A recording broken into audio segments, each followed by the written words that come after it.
If you love creating, you already have something special. But what if it could be even bigger? How about a business that supports you, brings joy to others, and lets you do what you love every day? This is the step-by-step guide for beginners on how to turn your craft hobby into a business. Hi everyone, I'm Tanner, and my wife Amy and I run this channel. We're full-time artists and crafters, and we started this channel to share craft tutorials, product reviews, and business tips for fellow makers. Whether you're here to check out a project or to grow your own craft business, we've got you covered. Step 1. Believe that what you make has value. One of the biggest reasons people don't start is because they think, who would buy this?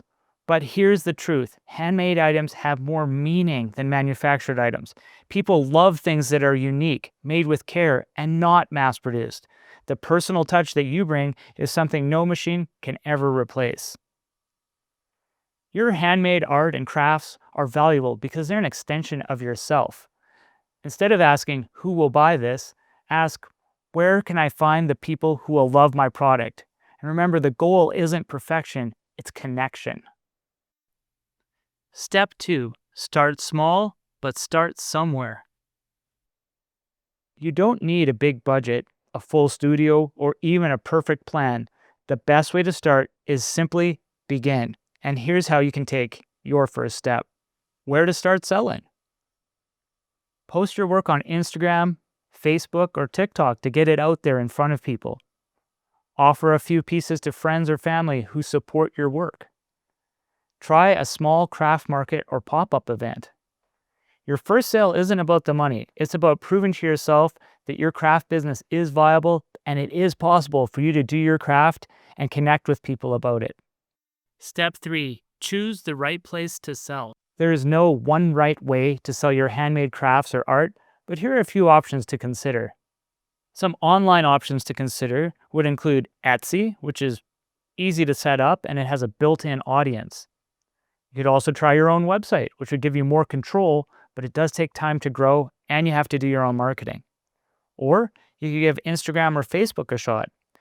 These are great for direct sales and building a loyal audience that may follow you over to your website, Etsy, or even in-person events as well.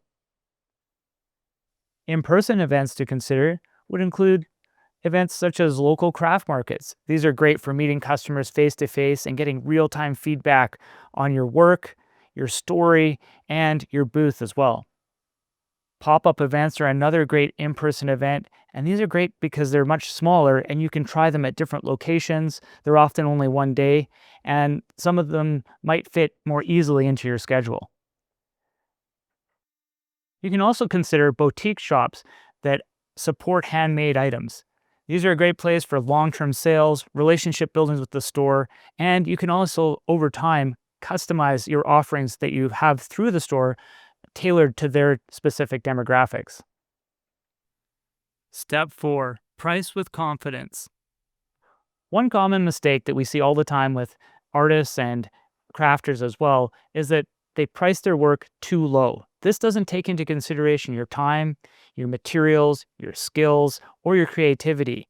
You have to remember that your handmade work is special and you need to price it accordingly, and it needs to be fair for not just the customer, but yourself.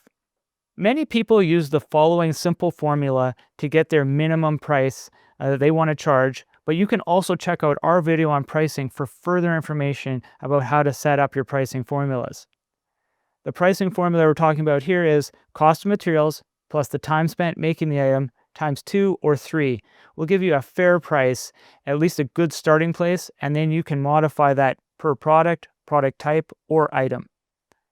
The people who value handmade work are ready and willing to pay for the work. They just have to understand what went into it and the value of the product, and then they'll be happy to purchase from you. Your goal is to connect with these people, not to lower your price into the point where you can just connect with anyone or have anybody stop because it seems like a ridiculously good deal. Step 5. Get your first customers. First starting out, you'll probably find that your first few customers are the hardest to find. But remember, they're out there, and here's a few tips on how you can connect with them.